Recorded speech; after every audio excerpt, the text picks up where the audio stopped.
사랑하는 형제자매 여러분, 오늘 우리는 마틴 로이드 존스 목사님의 깊은 통찰이 담긴 영적 침체라는 책의 한 부분을 통해 우리 영혼에 힘을 주는 귀한 지혜를 나누고자 합니다.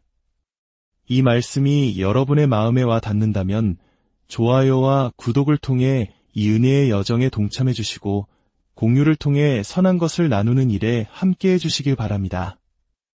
이 채널을 통해 여러분의 신앙 여정에 늘 하나님의 축복이 함께하기를 기도합니다. 오늘 우리가 함께 묵상할 말씀은 갈라디아서 6장 9절입니다. 우리가 선을 행하되 낙심하지 말지니 포기하지 아니하면 때가 이름에 거두리라. 성경은 이 세상 속에서 하나님의 백성들이 실질적인 도움을 얻도록 쓰인 살아있는 말씀의 책입니다. 특히 신약성서의 서신서들은 초대 교회들이 겪었던 구체적인 상황과 문제들에 대한 해답으로 기록되었습니다. 그러므로 우리는 이 말씀들을 단순히 학자가 서재에서 쓴 이론적인 논문으로 여겨서는 안 됩니다. 사도 바울은 한 곳에 머무르지 않고 여러 지역을 순회하며 복음을 전한 위대한 전도자였습니다. 그는 교회가 직면한 특정한 문제들을 해결하고 성도들이 어려움의 원인을 깨닫고 그것을 극복할 방법을 알려주기 위해 편지를 썼습니다. 우리는 확신할 수 있습니다. 오늘날 우리가 겪는 영적 침체의 원인 중 신약성서가 다루지 않는 것은 단 하나도 없습니다. 영적 삶의 고난은 시대가 흘러도 본질적으로 동일하기 때문입니다. 문제의 겉모습이나 표현 방식은 달라질 수 있어도 그 근본 원인과 우리를 넘어뜨리려는 사탄의 궁극적인 목표는 결코 변하지 않습니다. 오늘 우리는 영적 침체를 유발하는 또 다른 원인을 발견하게 됩니다. 이 문제를 통해 우리는 우리의 대적인 사탄이 얼마나 교활한 존재인지를 다시 한번 깨닫게 됩니다. 사탄은 때로 거짓 가르침과 이단 사설로 우리를 유혹하여 비참하게 만듭니다. 중요하지 않은 것을 신앙의 중심에 놓게 하거나 여러 종교를 뒤섞은 혼합주의 신앙으로 우리를 이끌기도 합니다. 하지만 오늘 우리가 다룰 문제는 완전히 다른 차원의 것입니다.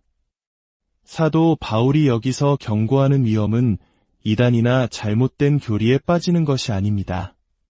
그것은 훨씬 더 미묘하고 알아차리기 어려운 공격입니다.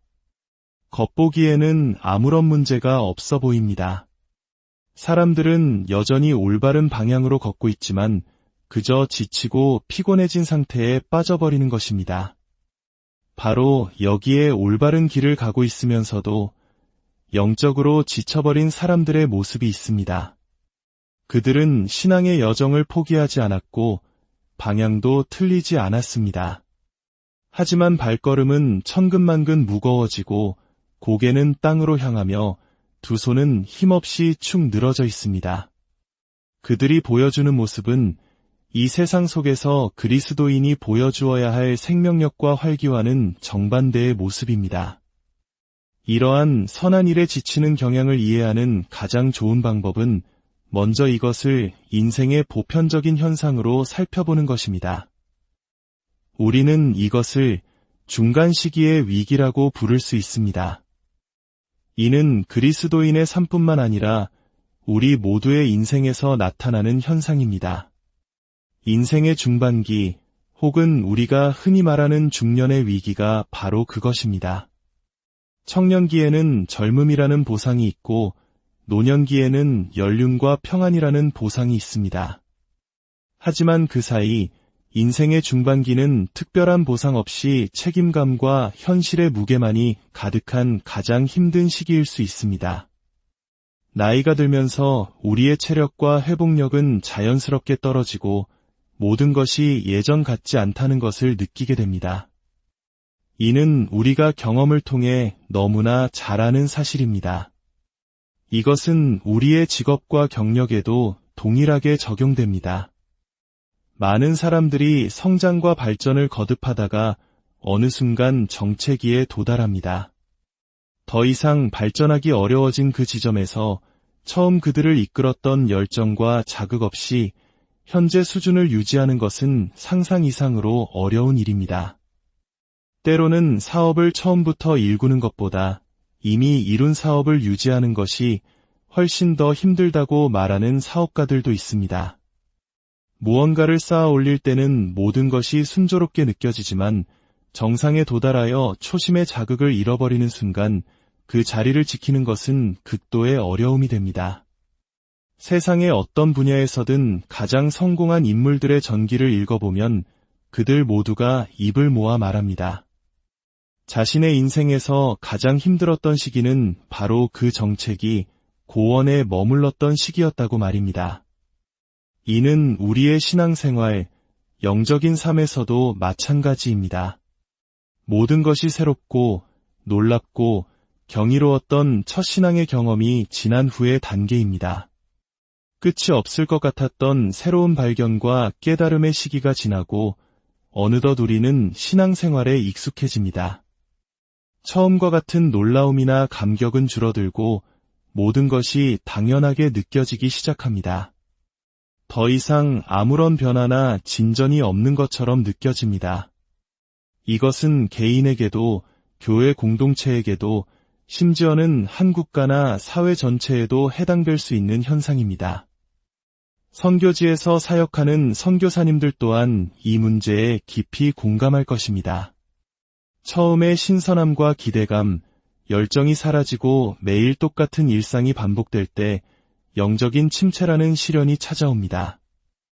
우리를 앞으로 나아가게 했던 첫 동력이 사라진 것 같은 느낌에 사로잡히는 것입니다. 여기에 다른 사람들로 인한 문제나 어려움이 더해진다면 상황은 더욱 악화될 수 있습니다. 그들의 잘못된 행동이나 말 한마디가 우리의 지친 마음에 더 큰 상처를 남길 수 있습니다. 이처럼 결정적인 순간에 찾아오는 시련과 어려움 속에서 우리는 결국 선을 행하는 데 지치게 됩니다. 발전과 성장이 멈춘 듯한 정체 상태에 빠져 앞으로 나아가는지 뒤로 물러서는지조차 분간하기 어려운 무기력감에 휩싸이는 것입니다. 갈라디아 교회 성도들 중 일부가 바로 이 지점에 도달했던 것이 분명합니다. 그들은 일 자체에 지쳤다기보다는 일하는 과정 속에서 영혼이 소진된 상태였습니다. 그렇다면 이 상태에 대해 우리는 무엇을 말하고 또 무엇을 해야 할까요? 이 영적 침체의 문제를 다룰 때 긍정적인 해결책을 찾기 전에 반드시 피해야 할 부정적인 함정들이 있습니다. 첫째, 어떤 감정이 들더라도 포기하라는 속삭임에 귀 기울이지 마십시오. 이 목소리는 다른 사람이 아닌 우리 자신의 내면 깊은 곳에서부터 들려옵니다. 너무 지쳤어. 이건 내가 감당하기엔 너무 벅차. 이 순간 우리가 가장 먼저 해야 할 일은 그 목소리를 단호하게 거절하는 것입니다. 무슨 일이 있어도 나는 계속 나아갈 것이다. 결코 포기하거나 주저앉지 마십시오. 둘째, 어쩌면 더 큰 유혹일 수 있는 체념의 덫에 빠지지 마십시오. 어떤 이들은 완전히 포기해버리지만 대부분의 사람들은 이 지점에서 그저 체념하고 맙니다. 희망과 활기를 잃어버린 채 그저 계속 걸어가는 것입니다. 그들은 이렇게 말할 것입니다. 그래, 예전에 가졌던 그 뜨거움은 잃어버렸고 다시는 되찾지 못할 거야. 하지만 신의를 지키기 위해 그저 의무감으로 계속 가야지. 기쁨은 사라졌지만 어쩔 수 없어. 이것이 내 운명이니 받아들여야지. 이렇게 희망 없이 그저 길을 꾸역꾸역 걸어가는 것입니다. 이러한 체념의 태도는 겉보기에는 영웅적으로 보일 수도 있습니다. 하지만 이것은 사탄이 놓은 가장 위험한 덫입니다. 사탄은 하나님의 백성이 희망을 잃어버리는 것만으로도 만족하기 때문입니다. 오늘날 교회가 직면한 가장 큰 위험 중 하나는 아마도 형식적이고 의무적인 신앙생활일 것입니다. 활기차게 걸어야 할 믿음의 길을 무겁게 질질 끌며 가는 것입니다. 셋째, 그리고 이것 또한 매우 위험한 함정인데 지치고 피곤할 때 인위적인 자극에 의존하지 마십시오.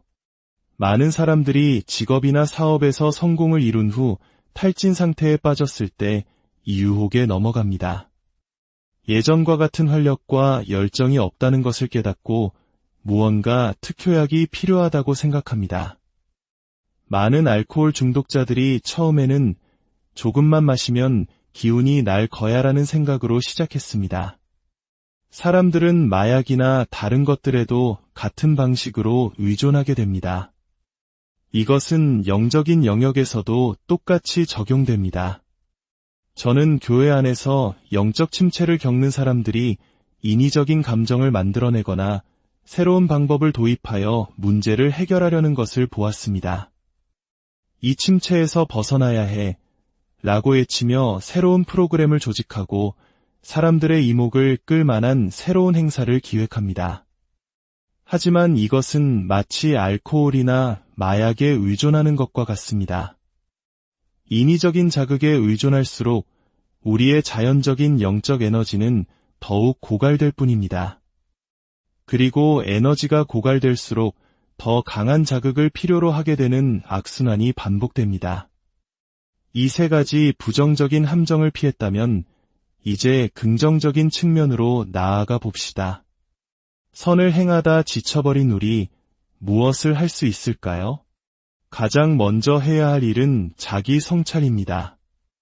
자신의 절망적인 상태를 어쩔 수 없는 것으로 단정 짓지 마십시오. 인위적인 자극을 찾지도 마십시오. 조용히 앉아 스스로에게 질문을 던져야 합니다. 나는 왜 지쳤는가? 나의 이 피로감의 원인은 무엇인가? 이 질문에 대한 답은 여러 가지일 수 있습니다. 어쩌면 단순히 육체적으로 과로했기 때문일 수 있습니다. 구약성서의 엘리야 선지자를 기억해 보십시오. 갈멜산에서 영적인 대승리를 거둔 후 그는 깊은 영적 침체에 빠졌습니다. 하지만 그에게 진정으로 필요했던 것은 잠과 음식이었습니다. 하나님께서는 그에게 영적인 도움을 주시기 전에 먼저 음식과 휴식을 주셨습니다. 하지만 원인이 그것이 아니라면 어떨까요? 어쩌면 우리는 성령의 능력이 아닌 육신의 힘으로 그리스도인의 삶을 살고 하나님의 일을 해왔을지도 모릅니다. 우리 자신의 힘으로 하나님의 일을 하려고 했다면 그 거룩한 사역의 무게에 짓눌려 결국 탈진하게 되는 것은 당연한 결과입니다. 더 깊고 영적인 질문을 던져야 합니다. 나는 왜 이 일을 해왔는가? 나의 진짜 동기는 무엇이었는가? 처음에는 즐겁게 했던 일이 이제는 짐처럼 느껴진다면 우리는 스스로의 동기를 점검해야 합니다. 어쩌면 우리는 일 자체에서 오는 흥분과 즐거움 때문에 일해왔을지도 모릅니다. 혹은 우리의 가장 큰 적인 자아를 만족시키기 위해 일했을 수도 있습니다. 내가 이렇게 대단한 일을 하고 있어라는 자기만족, 다른 사람들에게 중요한 사람으로 보이고 싶은 인정 욕구, 우리의 모든 수고가 하나님의 영광이 아닌 자신의 영광을 위한 것이었다면 그 끝은 항상 피로와 탈진일 수밖에 없습니다. 마지막으로 어쩌면 그 일 자체가 나를 지탱해주는 버팀목이 아니었는지 돌아보아야 합니다. 즉, 자신의 활동에 의존해 살아가는 것입니다. 이것은 영적 생활에서 가장 큰 위험 중 하나입니다. 활동이 우리가 마땅히 해야 할 일이 아니라 우리를 계속 나아가게 하는 동력이 되어버린 것입니다. 수년 동안 자신의 활동이 주는 힘과 추진력으로 살아왔다는 사실을 깨닫지 못했던 사람들이 나이가 들거나 병이 들어 더 이상 예전처럼 활동할 수 없게 되었을 때 깊은 우울감에 빠지는 비극을 저는 여러 번 보았습니다. 지금 이 순간 삶의 어떤 면에서든 지쳐 있다면 잠시 멈추어 서서 자신에게 질문하시길 간절히 부탁드립니다. 나는 왜 지쳤는가? 나는 어떻게 이 지경까지 오게 되었는가? 이제 사도 바울의 가르침에 따라 이 문제를 해결할 몇 가지 위대한 원리들을 살펴보겠습니다. 첫째, 모든 삶과 마찬가지로 기독교인의 삶에도 단계가 있다는 것을 인식해야 합니다. 신약 성서는 그리스도 안에서 어린 아이가 되는 것과 성장하는 것에 대해 말합니다. 사도 요한은 자녀들, 청년들, 그리고 아비들에게 편지를 썼습니다. 기독교인의 삶은 항상 똑같지 않습니다. 시작이 있고 지속적인 발전이 있으며 완성이 있습니다. 이러한 단계 때문에 우리의 감정은 끊임없이 변화합니다. 신앙의 초창기에는 더 많은 감격과 흥분을 경험하는 것이 자연스럽습니다. 많은 그리스도인들이 예전에 그 뜨거운 감정이 사라졌다는 이유만으로 지치고 낙심합니다. 하지만 그것은 영적으로 퇴보한 것이 아니라 오히려 성숙해졌다는 증거일 수 있습니다. 며칠 전 저는 4살배기 여자아이가 엄마와 함께 집을 나서는 모습을 보았습니다. 아이는 걷지 않고 마치 어린 양처럼 깡충깡충 뛰고 뛰어다녔습니다. 하지만 엄마는 차분하게 걸어 나왔습니다. 겉보기에는 아이가 엄마보다 훨씬 더 많은 에너지를 가진 것처럼 보이지만 우리는 그렇지 않다는 것을 압니다. 어른의 에너지가 훨씬 더 크고 깊습니다. 이처럼 영적인 성숙은 요란한 감정의 표현이 아니라 깊고 꾸준한 에너지로 나타납니다. 둘째, 우리가 하는 일이 선을 행하는 것임을 기억하십시오. 우리는 종종 또 똑같은 일의 반복이구나라고 생각하며 지쳐갑니다. 하지만 바울은 우리에게 상기시킵니다. 여러분은 선을 행하는 삶을 살고 있습니다. 만약 우리가 기독교인의 삶을 단조로운 과제나 의무로 여긴다면 그것은 하나님을 모독하는 것입니다. 우리의 신앙생활은 무엇입니까? 그것은 단순히 다른 사람들이 하는 일을 피하고 좁고 고든 길을 걸으며 교회에 가는 힘든 과업이 아닙니다. 기독교인의 삶은 생명이라 불릴 가치가 있는 유일한 삶입니다. 그것은 의롭고 거룩하며 순결하고 선한 삶입니다. 그것은 하나님의 아들께서 친히 사셨던 삶의 방식이며 하나님의 거룩하심을 닮아가는 삶입니다. 우리는 어떻게 이 삶에 이르게 되었습니까? 하나님의 독생자께서 하늘 보좌를 버리고 우리를 구원하시기 위해 이 땅에 오셨기 때문입니다. 그분은 영광의 상징을 모두 벗어 던지고 아기로 태어나 구유에 니이셨습니다.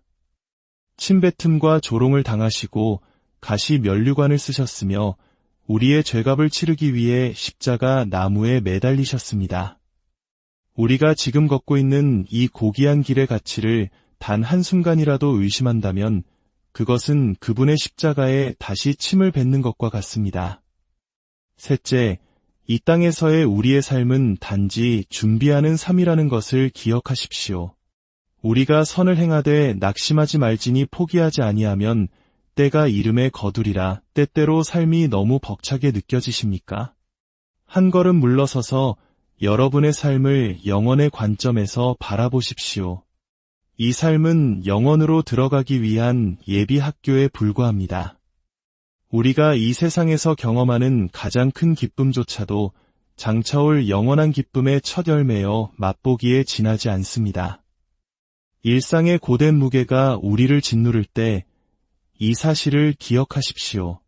우리는 영원을 향해 가고 있습니다. 넷째, 다가올 추수의 확실성 때문에 우리는 계속 나아갈 수 있습니다. 추수에 대한 진리를 조금이라도 깨닫는 순간 우리는 낙심하지 않을 것입니다. 우리의 문제는 세상에 그리고 우리의 문제에 너무 깊이 빠져 있다는 것입니다. 우리는 앞을 바라보고 저 멀리서 빛나는 영원한 영광을 소망해야 합니다. 눈으로 보지 못하고 귀로 듣지 못하고 사람의 마음으로 생각하지도 못하였던 것을 하나님이 자기를 사랑하는 자들을 위하여 예비하셨습니다. 위의 것을 생각하고 땅의 것을 생각하지 마십시오. 사랑하는 형제들아, 견실하며 흔들리지 말고 항상 주의 일에 더욱 힘쓰는 자들이 되라. 이는 너희 수고가 주 안에서 헛되지 않은 줄 알미라. 여러분의 감정과 상관없이 맡겨진 일을 계속하십시오. 하나님께서 성장을 주시고 필요할 때마다 자비의 단비를 내리실 것입니다. 풍성한 추수가 있을 것이니 그것을 소망하며 씨를 뿌리십시오. 그리고 무엇보다도 우리가 섬기는 주님을 생각하십시오. 그분께서 어떻게 인내하셨는지, 얼마나 끈기 있으셨는지 기억하십시오. 히브리서 12장의 위대한 권면을 다시 떠올리십시오. 우리는 아직 피 흘리기까지 싸우지 않았지만 그분은 그렇게 하셨습니다. 그분은 자신을 이해하지 못하는 평범하고 작은 사람들과 대부분의 시간을 보내셨지만 불평하지 않고 묵묵히 그 길을 걸으셨습니다. 어떻게 그것이 가능했을까요? 그는 그 앞에 있는 기쁨을 위하여 십자가를 참으사 부끄러움을 개의치 아니하셨습니다. 그분은 다가올 대관식의 날을 알고 계셨습니다. 자신이 거둘 추수를 보셨기에 눈앞의 고난을 이겨내고 영광스럽게 승리하실 수 있었습니다.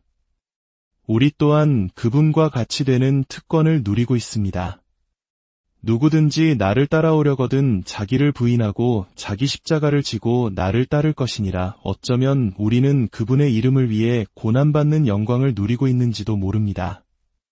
여러분의 복되신 주님을 기억하고 그분을 바라보십시오. 그리고 선을 행하다 지치도록 자신을 내버려 두었던 것을 용서해달라고 기도하십시오. 여러분의 삶을 이 새로운 관점으로 다시 바라보십시오. 그렇게 할 때 여러분은 새로운 희망과 힘, 능력으로 가득 차게 될 것을 발견할 것입니다. 더 이상 인위적인 자극은 필요 없습니다. 이 모든 것의 특권과 기쁨에 다시 한번 감격하게 될 것이며 불평하고 원망했던 자신을 미워하고 더욱 영광스럽게 전진하게 될 것입니다. 그리고 마침내 그날의 주님께서 이렇게 말씀하시는 것을 듣게 될 것입니다. 잘하였도다 착하고 충성된 종아, 내 주인의 즐거움에 참여할지어다.